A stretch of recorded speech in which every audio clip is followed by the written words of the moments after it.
Time check, it's now 7 p.m. Welcome po sa ating evening devotion ngayong September 14, 2020. Magsama-sama po tayo sa isang oras ng pakikinig ng salita ng Diyos at ng mga awiting panglangit. Magandang gabi po sa ating lahat. This is Pastor Himlord Denison Alfonso.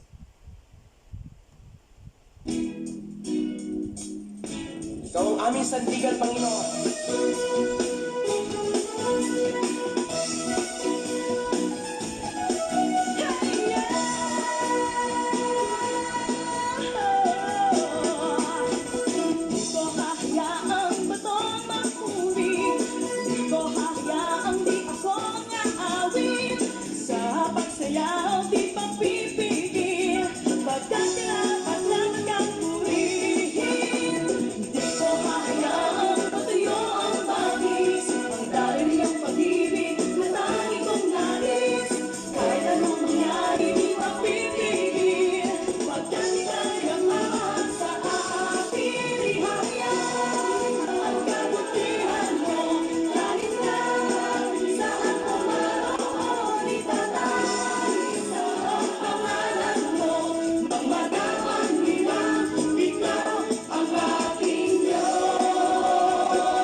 Sasambali na ikaw ang aming Diyos.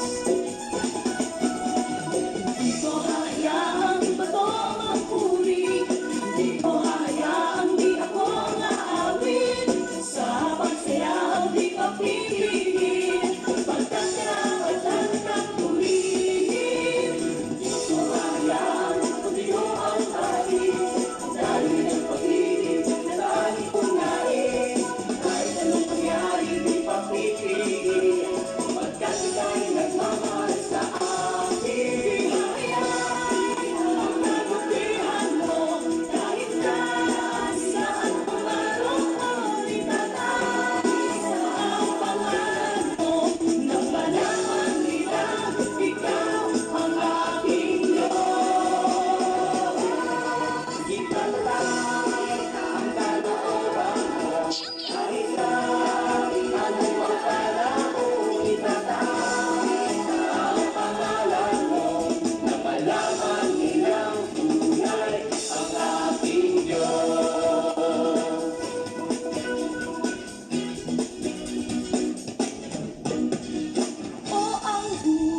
Walang kulay kung di ka maranas ng tunay. Pangako mo, Jesu Cristo, ang tanging sandigan ng buhay ko.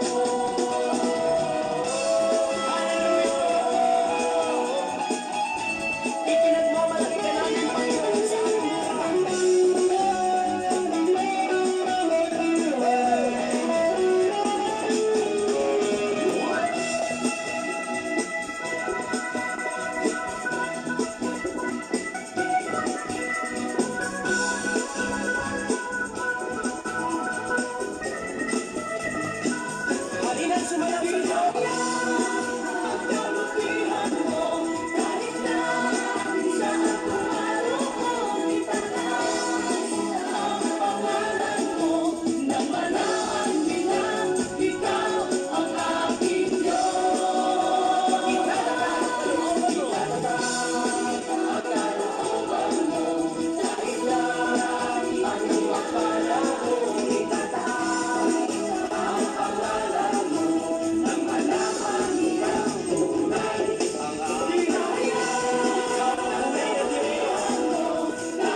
Magandang gabi po sa ating lahat. Tayo po ay dumako sa ating panimulang panalangin.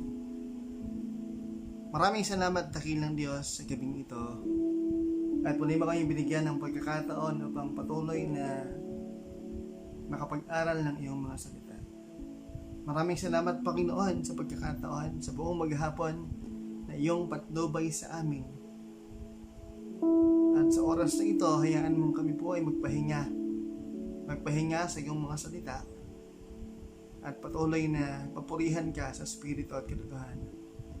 Lord God, maraming salamat sa buong maghapon at hayaan mong yung oras na ito ay patuloy naming ialay sa iyo at patuloy kaming magnilay-nilay sa iyong mga salita. Muli Panginoon, inaalay namin sa iyo ang oras na ito.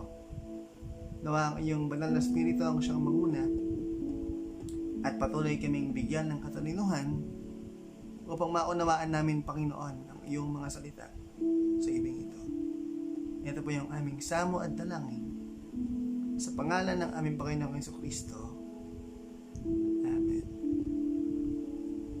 Kung meron po kayong mga Biblia, ay samahan niyo po ako doon sa pagbasa natin sa banal na kasulatan. Ito po ay matutunghayan doon sa Philippians chapter 1 beginning verse 21 hanggang 30. Ganito po yung kanyang sinasabi.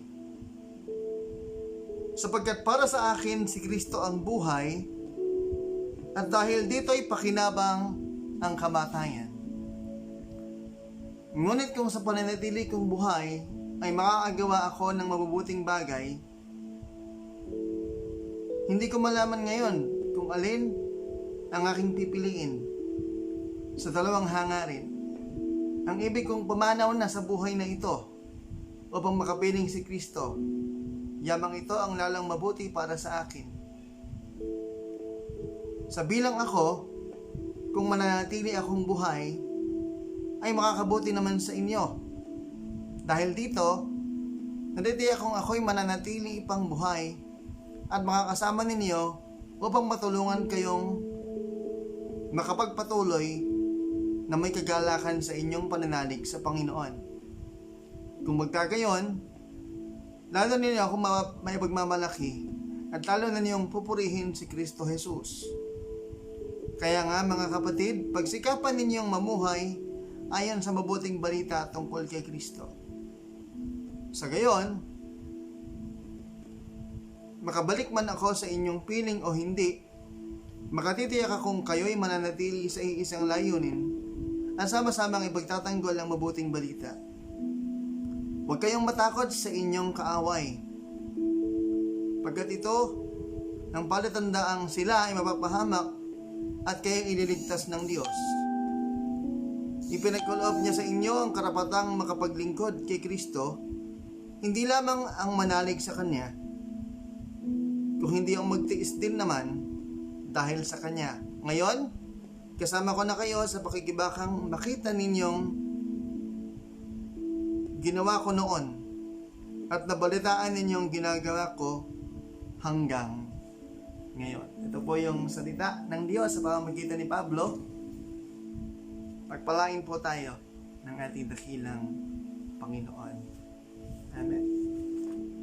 Sa ganitong diwa, mga kapatid, sa pananampalataya sa ating Panginoon, bago natin marinig yung mensahe ng buhay, ay nais ko pong i-play sa atin yung isang awiting muli, theme song ng Christmas Institute 2019 entitled Padayon.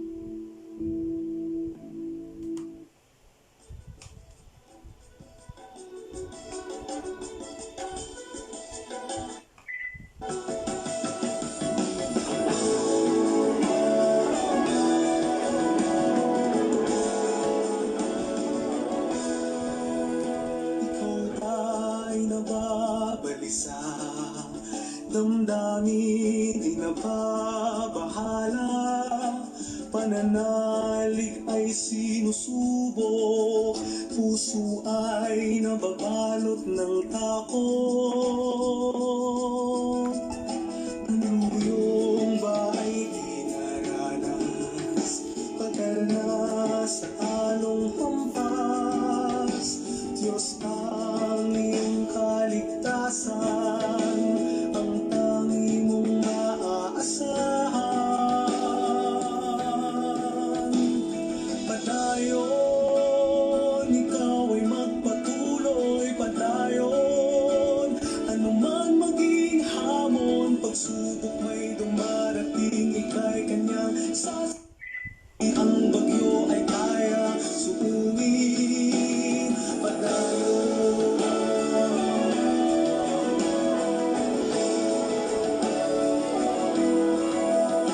Ikaw ay nababalisa, damdamin ay nababahala, pananalig ay sinusubok, puso ay nababalot ng takot. Nalulong ba ay di naranas, pagkal na sa anong hampas. Diyos ang iyong kaligtasan, ang tangi mong maaasahan.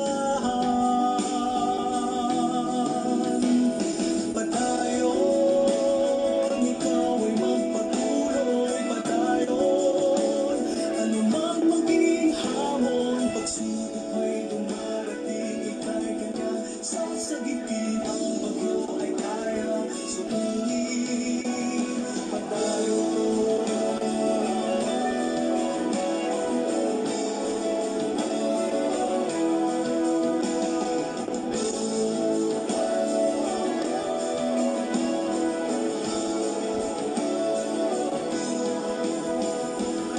Sama-sama tayo, magpatuloy tayo sa ating paglalakbay.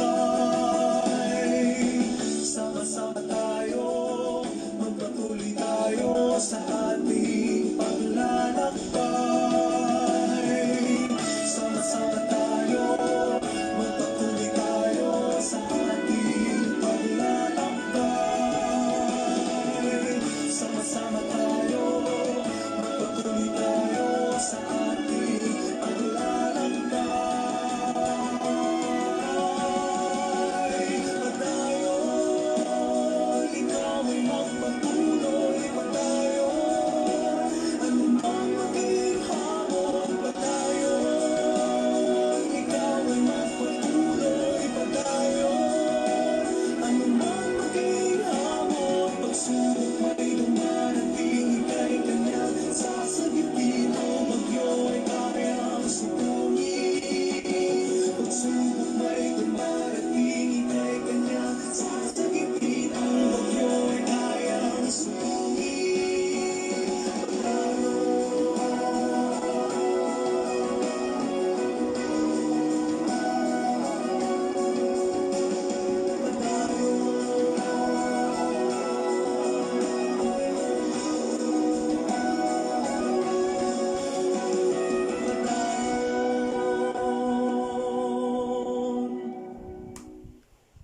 Praise the Lord!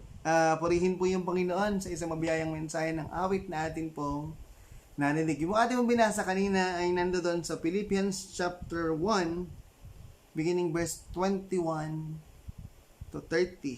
Ayan. Tayo po ay saglit na yung muko at tayo manalangin. Dakilang Diyos, maraming salamat sa gabing ito at pagtabayan mo kami sa aming oras ng pakikinig ng iyong mensahe sa gabing ito. Sa po yung papuri, pasasalamat sa pangalan ni Jesus. Amen. Yung po ating binasa ay yun nga, Philippians chapter 1, beginning verse 21 hanggang 30. Pero ulitin ko yung verse 21 at dito tayo magkakonsentrate. Sabi niya, sapagkat para sa akin si Kristo ang buhay at dahil kay Kristo'y pakinabang ang kamatayan. Ulitin ko po Sabi ni Pablo, sapagkat para sa akin si Kristo ang buhay at dahil dito'y pakinabang ang kamatayan. Kumusta po yung ating buhay ngayon? Ano po yung sitwasyon ng buhay nating lahat? Ayan. Gusto ko kayong kumustahin. Lalo ngayon, pandemic, di ba? Yung ating binasa mula dun sa verse 21 hanggang 30 ay testimonya ni Pablo. At eto po, yung setting nito, nakakulong siya. Nakakulong si Apostol Pablo. At kinakamusta lang niya yung mga taga-Pilipos. At binibigyan niya ng encouragement. Dahil sa buhay ay napakaraming pagsubok na dumarating sa atin. Ang pinapakita ng teksto ay kapag ka nasa iyo si Kristo, wala nang problema. Kahit kamatayan, hindi mo katatakutan. Sapagkat anak ka na ng Panginoon. Meron na tayong assurance ng salvation. At itinuturo ng teksto na ito kung paano tayo dapat mamuhay bilang mga mananampalataya. Ang itinuturo niya, una, ay we need to embrace our situation. Lalo na ngayon. Ang isang Kristiyano, kaya lang siya tumatagal, kaya lang siya tumatatag sa pananampalataya sapagkat tinuturuan siya ng Diyos kung paano maging kontento sa kanyang buhay. Kahit na maraming kakulangan, pero sabi nga ng kanta, si Jesus ang lahat sa buhay kung kaya't may saya. Di ba? Sa lahat ng pagkakataon, kapag ka ang Kristiyano ang tinanong mo, lalo kapag sa Bible study, karamihan sa mga mananampalataya ay laging nag-i-enjoy sa buhay. Sa kabila ng napakaraming pagsubok na dumarating. Pero pagka pinag-usapan yung buhay, ay laging positive ang sagot nila. Bakit? Kasi, kapag tayo ay sanay na yumakap sa ating sitwasyon at anak tayo ng Panginoon, merong isang hindi nawawala sa atin. Kahit ano man ang mangyari, yung kagalakang ibinibigay ng Diyos sa ating mga puso ay hindi po dapat nawawala. Kaya yung pagyakap sa ating bawat isang sitwasyon ay napaka-importante sapagkat tinuturuan tayo ng Panginoon na kumilos sang-ayon sa ating sitwasyon. Pagtanggap mo yung sitwasyon na meron ka, mas madaling kumilos, mas madaling mamuhay. Sapagkat tanggap mo yung sitwasyon na iyong hinaharap. Dito po sa ating teksto, si Pablo, nakakulong siya. Nasa kulungan siya habang sinulatan niya yung mga taga-Pilipos. Diba? Pero sa kabila ng mga ito, ay ayos siya. Kumbaga, okay lang siya. Kahit na may mga persecutions na dumarating, ay matatag yung kanyang pananampalataya. Kaya nga sabi niya dun sa verse natin,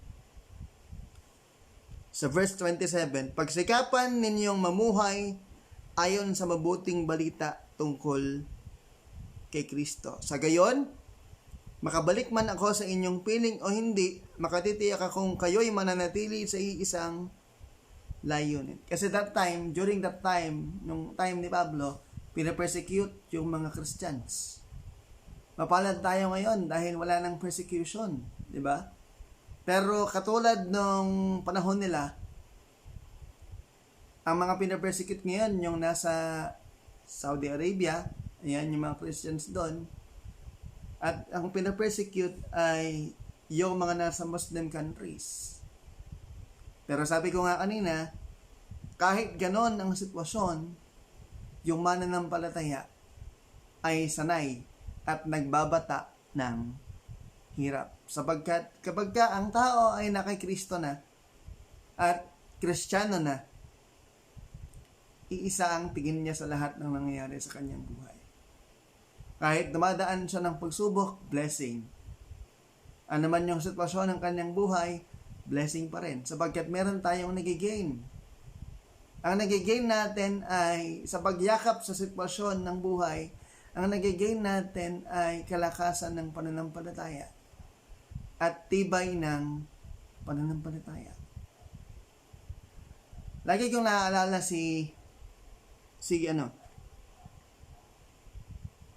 kung nanonood kayo ng DCES at kung nakikinig kayo ng DCES, si DJ Maloy. Ayan. Si Maloy Malibiran sa Lumbides. Ang lagi niyang sinasabi, yung author ng Pro Tips sa DCES, ang lagi niyang sinasabi ay kapag ka alam mong yakapin yung iyong sitwasyon, ipopromote ka ni Lord. Kapag ka napagtagumpayan mo yung isang problema na ito, ang tawag doon promotion. Ibig sabihin, yung susunod na problema ulit, kaya mo na dahil yung Panginoon na kasama mo nung una ay siya ring Panginoon na kasama mo sa problema na iyong kakaharapin. Ibig sabihin, kapag tayo ay umayakap sa ating sitwasyon, yung first point natin, embracing your situation ay magiging mainam at magiging matatag yung ating pananampalataya. Sapagkat wala tayong ibang aasahan kung hindi yung ating Panginoon. Basta lahat nakasangguni sa Kanya, wala na pong magiging problema. Lahat ay ayos, di ba? Sabi nga rin ng kanta, kahit may problema at wala kang pera, di ba't laging masaya? Ganyan nga ang buhay kung na kay Jesus, laging may galak sa tuwina. Di ba? Yun yung maganda ron eh.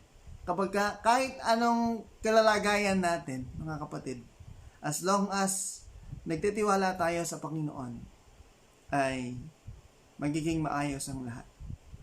Di ba? Anyways, yun naman pagiging Kristiyano ay hindi naman talaga madali eh. May mga sinasabi yung iba na kapag ka naging Kristiyano ka, ayos na. Pero hindi ibig sabihin na Christian tayo, hindi tayo dadaan sa mga trials na yon. In fact, mas marami tayong trials no? Kaysa dun sa mga hindi mananampalataya. Pero ang isang mainam at kaibahan natin sa kanila, tayo merong malalapitan. Merong sandigan. Nandyan yung Panginoon na handang tumulong sa atin. Basta importante ay maging mainam tayo at laging yumakap kung ano ang sitwasyon na meron ka. Sapagkat lagi tayong tuturuan ng Diyos kung paano makaalpas doon sa mga problema na yon, di ba? Pangalawa, after we embrace our situation, katulad ni Pablo dito, ayan, ulitin ko ulit yung verse 27. Sabi niya, kaya nga mga kapatid, pagsikapan ninyong mamuhay ayon sa mabuting balita tungkol kay Kristo, sa gayon, makabalik man ako sa inyong piling o hindi, makakatiyak akong kayo'y mananatili sa iisang layunin at sama-samang ipagtatanggol ang mabuting balita. Huwag kayong matakot sa inyong mga kaaway, pagkat ito ang patatandaang sila ay mapapahamak at kayo ililigtas ng Diyos. Ipinagkaloob niya sa inyo ang karapatang makapaglingkod kay Kristo, hindi lamang ang manalig sa Kanya, kung hindi ang magtiis din naman dahil sa Kanya. Diba? Yung second point, habang pinapatatag tayo ng Panginoon, we need to exercise our prayer life. Hindi ka magiging matagumpay na Kristiyano kung yung buhay pananalangin mo ay hindi malakas. Ang isang attitude ng isang real Christian ay pinatatatag niya yung kanyang buhay pananalangin. Kumusta po yung personal prayer nyo?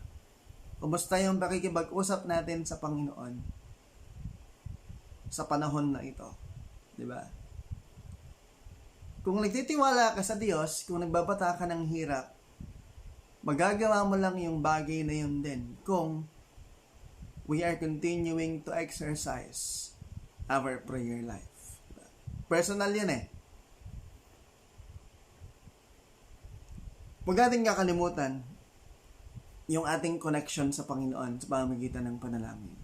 Anything na hilingin mo, anything na mangyari sa'yo, anumang sitwasyon, anumang panahon, huwag natin kakalimutan lagi yung ating medium of communication kay Lord. Kasi doon mo lang masasabi lahat sa Kanya. Personally, through prayers, pwede mong usalin sa Panginoon. Lahat ng nangyayari sa buhay mo, ipanalangin mo. At kung dumadaan man tayo sa mga pagsubok ng buhay, napakalaking armas or napakalaking biyaya yung panatilihin nating bukas at malakas yung ating prayer life sa Diyos.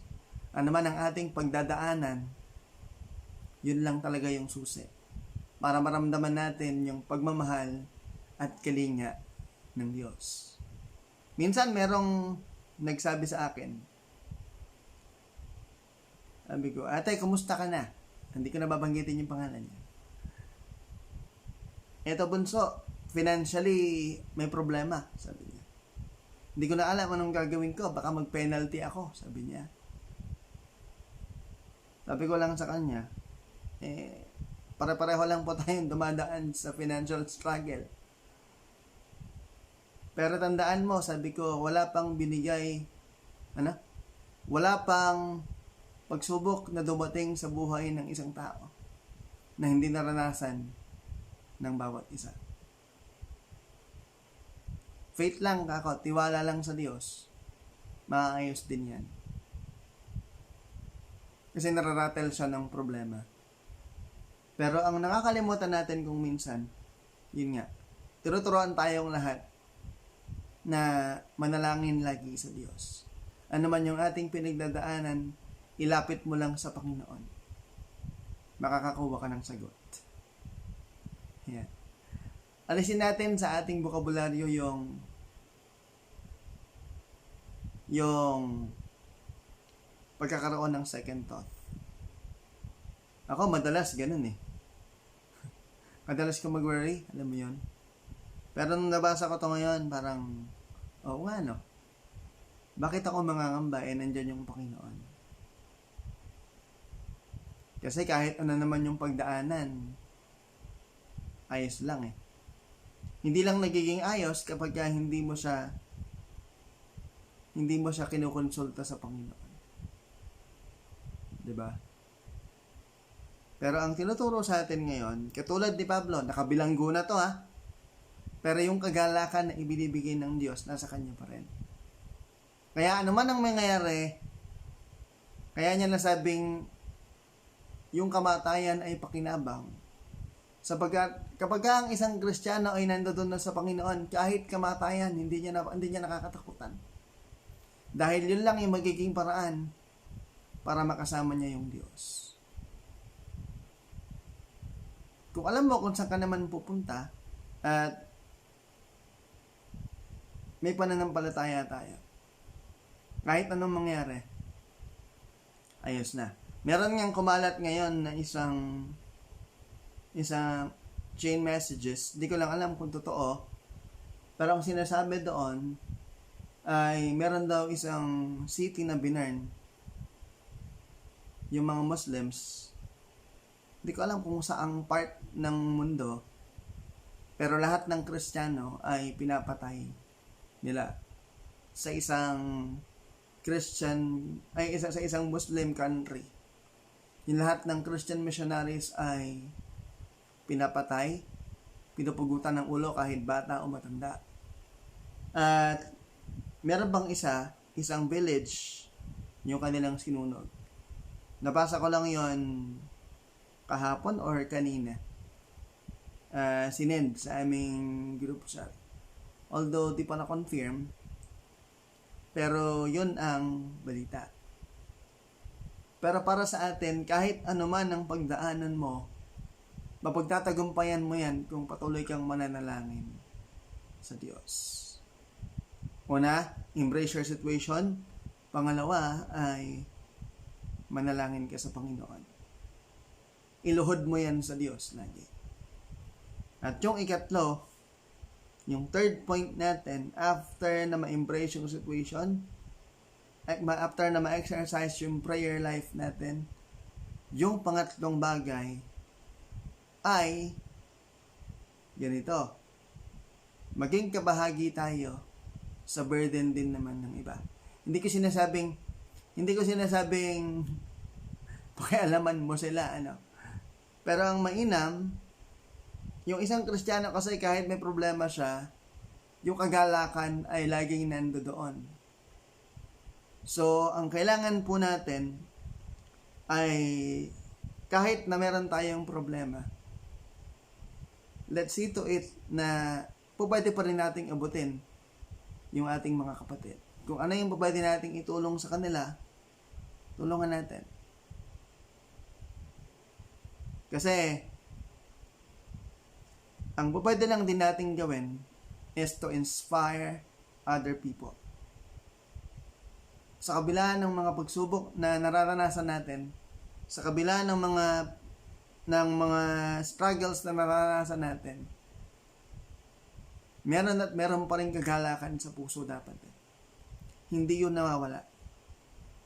Ibig kong sabihin, tayo dapat yung kinakakitaan ng pag-asa ng iba. Ano man yung ating pinagdadaanan o pinagdadaanan nila, dapat tayo yung maging ilaw nilang lahat.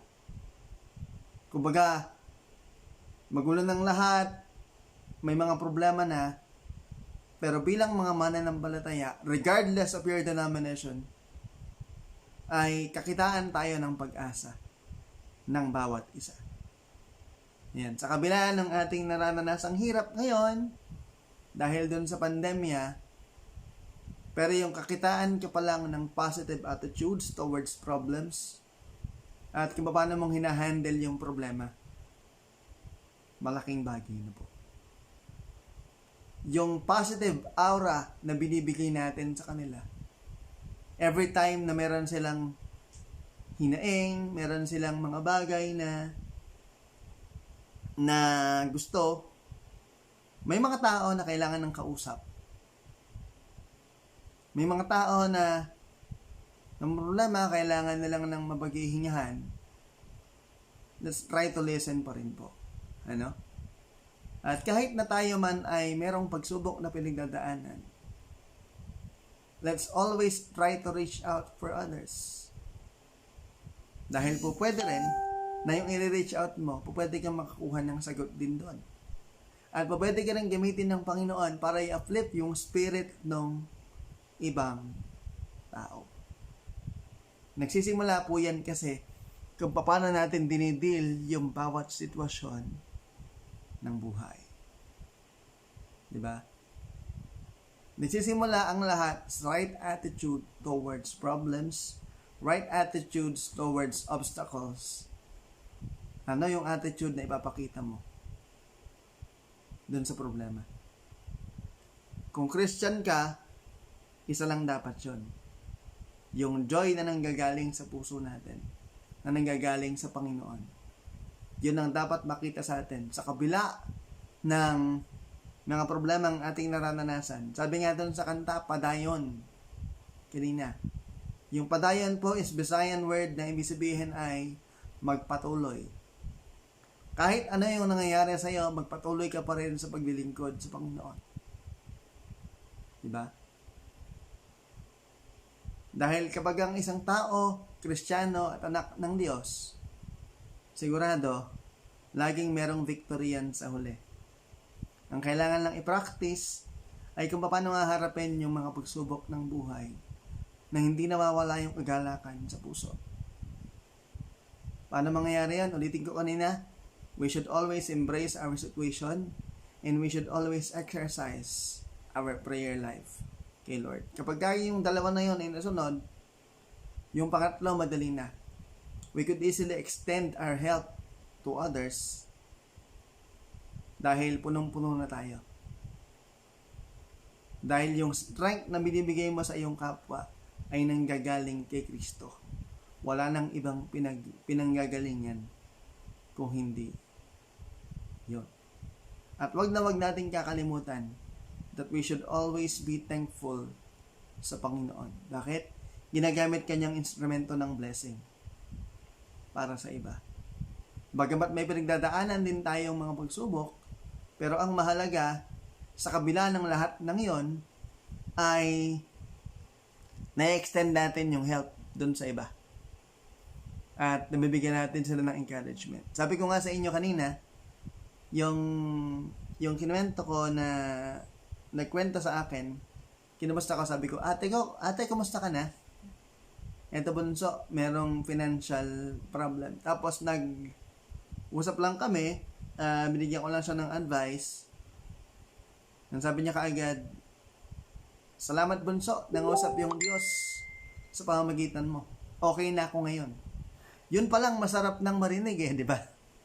Yung naging instrumento ka ng blessing para sa iba, yung gumaan yung kanilang pakiramdam. Yun pa lang po ay magandang bagay na. Magandang simulain na bilang mga mananampalataya.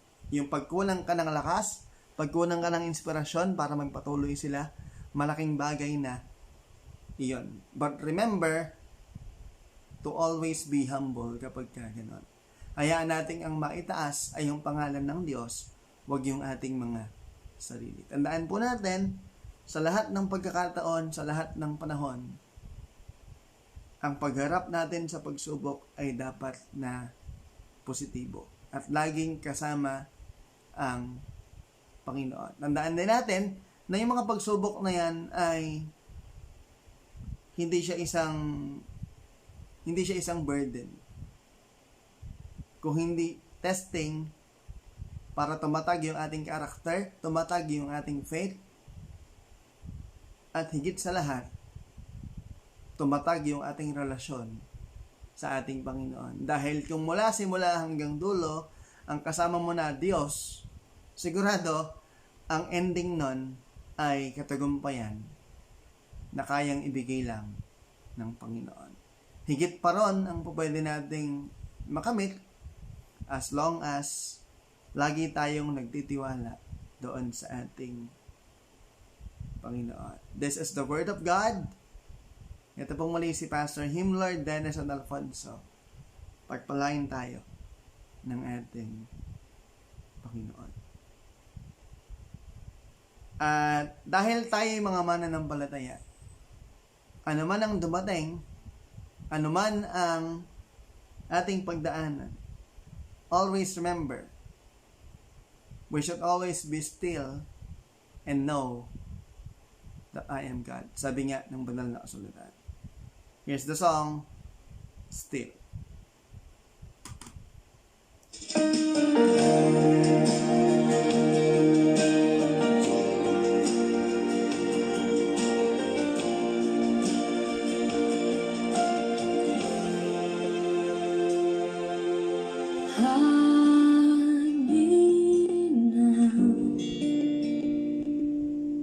Under your wing, cover me within your mighty hand. When the oceans rise and thunders roar, I will soar with you above the storm. Father, you are king over the flood.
find rest, my soul, in Christ alone. Know His power in quietness and trust. When the ocean cries and thunders roll, I will soar with you above the storm. Father, you are king over the flood. I will be saved, know you are God. When the ocean tries and thunders roll, I will soar with you above the storms. Father, you are king over the flood. I will be still, know you are God.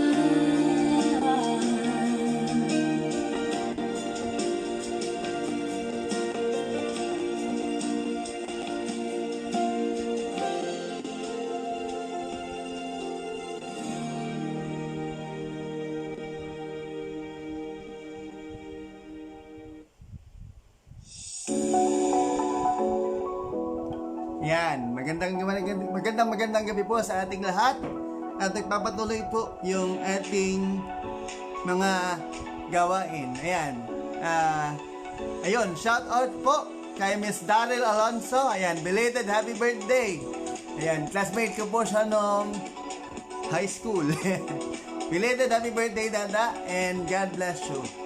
At ngayon din po ay nag-celebrate ng birthday sina, eto, September 14 ay si Dr. Luzelle Grace Hilario, teacher po namin sa Wesley Divinity School before, and yung isang pastor natin, si Reverend Abraham Natividad, ay nag-celebrate ng kanilang mga birthdays ngayon. Pareho po silang September 14. And then, September 15 ay mag-celebrate ng birthday yung isang pastor na kasamahan namin, si Reverend Jeffrey Galvadores ng West Central Luzon District. Happy birthday po sa inyong lahat. Inuulit ko, si Ma'am Luzelle Grace Cleto Hilario, September 14, and Reverend Abraham Natividad. And then September 15 ay sa Reverend Jeffrey Galvadores. Ayun, papatuloy po yung lahat ng ating gawain. Maraming salamat po sa lahat ng sumabay sa atin sa ating live worship ng 7 p.m. until 8 p.m. At announcement din po, bukas ay magkakaroon po kami ng district adjourned session ng Northeast Central Luzon District. Ayan. Yun po yung mga announcement. Bukas ay adjourned session ng Northeast Central Luzon District via Zoom, 4 p.m. to 7 p.m. And we would like to thank the chairman of the Board of Ordained Ministry, si Reverend Abundio Sabado, dahil naibigay na po sa amin yung endorsement ng Board of Ordained Ministry para sa aming lahat na mag-aaral sa seminary. Isinenda po via email at via messenger, at i-disseminate na ito sa mga pastor na mag-enroll sa Wesleyan University Philippines. Pag-pray po natin ang Wesleyan University dahil simula po ngayon ay nakasarado sila for 1 week dahil disinfection sa kabanatuan, disinfection sa buong university. Kaya thank God dahil yung enrollment for Wesleyan University sa colleges and sa seminary ay may extend. supposed to be pupunta kami ngayon doon. Bukas hanggang sa Webes sana ay mag-aayos kami ng papel.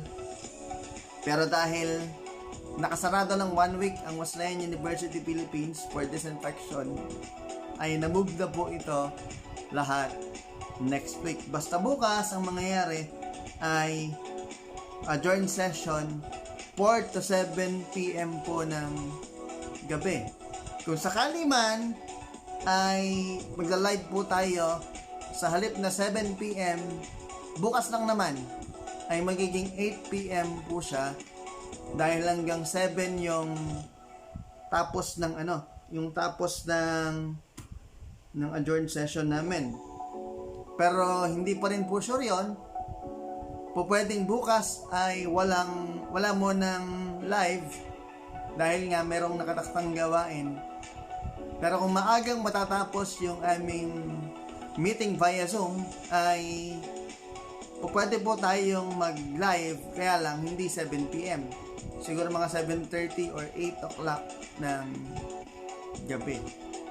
So yun lamang po yung ilan sa mga announcements.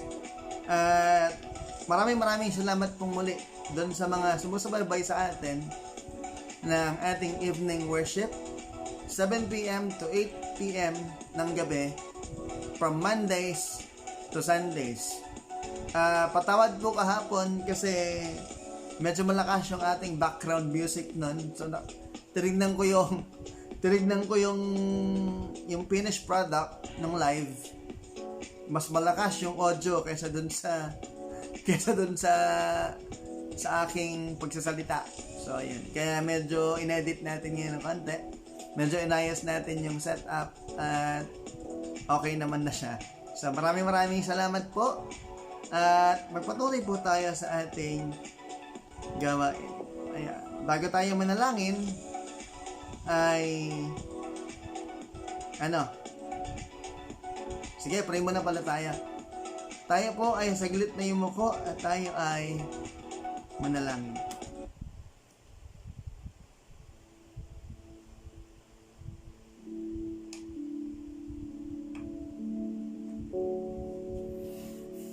Maraming salamat, dakilang Diyos, sa gabing ito sapagkat patuloy mo kaming kinakausap, patuloy mo kaming sinasamahan sa lahat ng pagkakataon. Maraming salamat po dahil ikaw ay patuloy na nandiyan sa aming tabi. At sa lahat ng aming lakad, kami iyong sinasamahan. Kami iyong inoprotektahan, Panginoon. Sa kabila ng hindi pa po pwedeng kumilos ng normal, ibig kong sabihin ay meron pa ring threat na nakaabang sa aming lahat. Ngunit ikaw ay patuloy na nariyan, Lord God, na may patuloy mo kaming samahan sa laban na ito kontra COVID-19, Lord. Nawa po ang bawat isa sa amin ay patuloy na maging healthy at malayo sa kahit na anumang karamdaman, Lord God. Tulungan mo kami na yung aming immune system ay patuloy na maging malakas at patuloy na ikaw ang pumatnubay sa aming lahat, sampu ng aming buong sambahayan, ng aming mga pamilya. Ingatan mo rin, Panginoon, yung lahat ng aming mga frontliners na patuloy na nakikipaglaban ngayon sa sakit na ito. Maraming salamat, O Diyos. Maraming salamat sa katatagan na iyong ibinibigay sa amin sa bawat araw na dumaraan. Ganyan din, Panginoon, ay iyong mga nag-celebrate ng kanilang mga birthdays ngayon. We are praying for them, Lord God. Continue to bless them. Continue to show your plans for them, Lord God. Thank you for giving them another year kila Pastor Abraham Natividad and kay Ma'am Lucille. Ikaw ang siyang sa kanila ay patuloy na papatnubay at magbigay ng wisdom na nanggagaling sa iyo. May we enjoy their day, Lord God, today and tonight. Maraming salamat sa kanilang panibagong buhay at panibagong taon na iyong ipinagkaloob.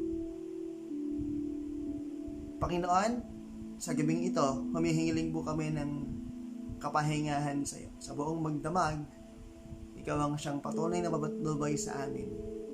At patuloy na sa kinabukasan sa aming paggising ay panibagong pag-asa yung aming tatamuhin upang magsimula na naman ng panibagong gawain para sa iyo.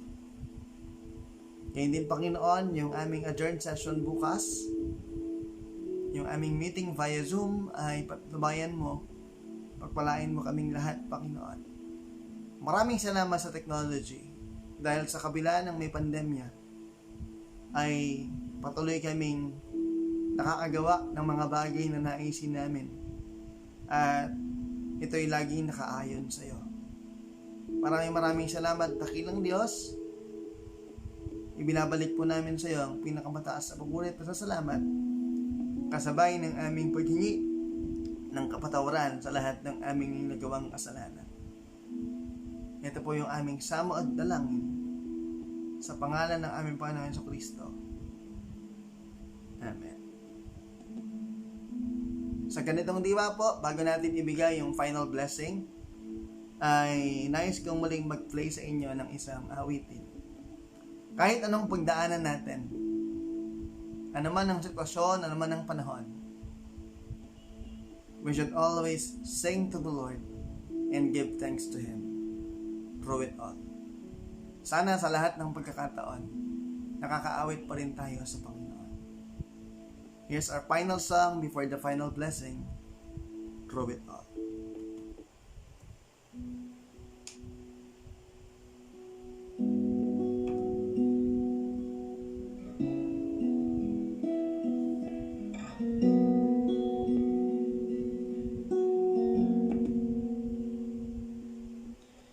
You are forever in my life. You see me through the season. Cover me with your hand and lead me in your righteousness. And I look to you,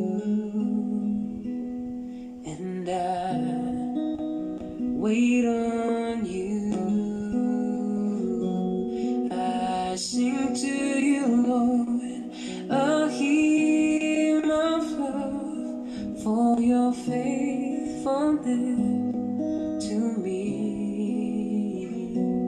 I'm carried in everlasting arms. You never let me go. Through it all,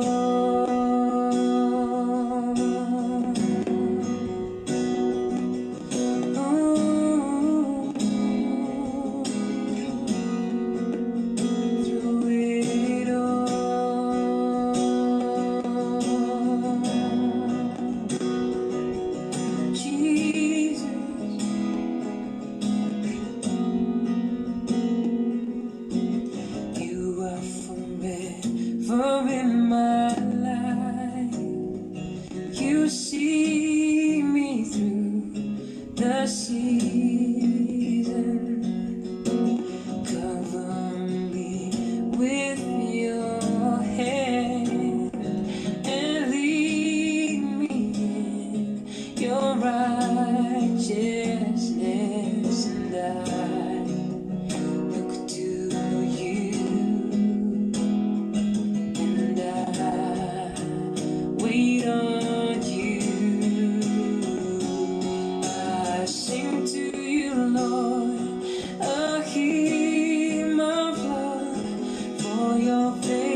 Maraming salamat po at purihin natin yung ating Panginoon sa gabing ito. Ngayon, tanggapin natin yung biyaya ng ating Panginoon nang hindi na pumaliw at dakilang pag-ibig ni Jesucristo at ang patuloy na pakikiisa at pakikipisan ng kanyang banal na Espiritu maghari nawa sa ating mga buhay ngayon at magpakailanman. Amen. Once again, this is Pastor Himlord Denison Alfonso, broadcasting live mula po dito sa CLSU Interfaith Chapel. Magkita-kita po tayong muli bukas sa ganito ring oras, 7 to 8 p.m. ng gabi. And don't forget to like, share, and subscribe dun po sa aking YouTube channel, Himlord Alfonso. At isang paalala muli, lahat ng ating platforms ng social media po pwede natin gamitin for the glory of the Lord. Ayan. Follow nyo po ako doon at yung lahat ng ating devotions ay naka-upload po doon sa ating YouTube channel. Once again, this is Pastor Himlord from CLSU Interfaith Chapel. To God be the glory. Amen. Praise God. Magkita-kita po tayo ulit bukas.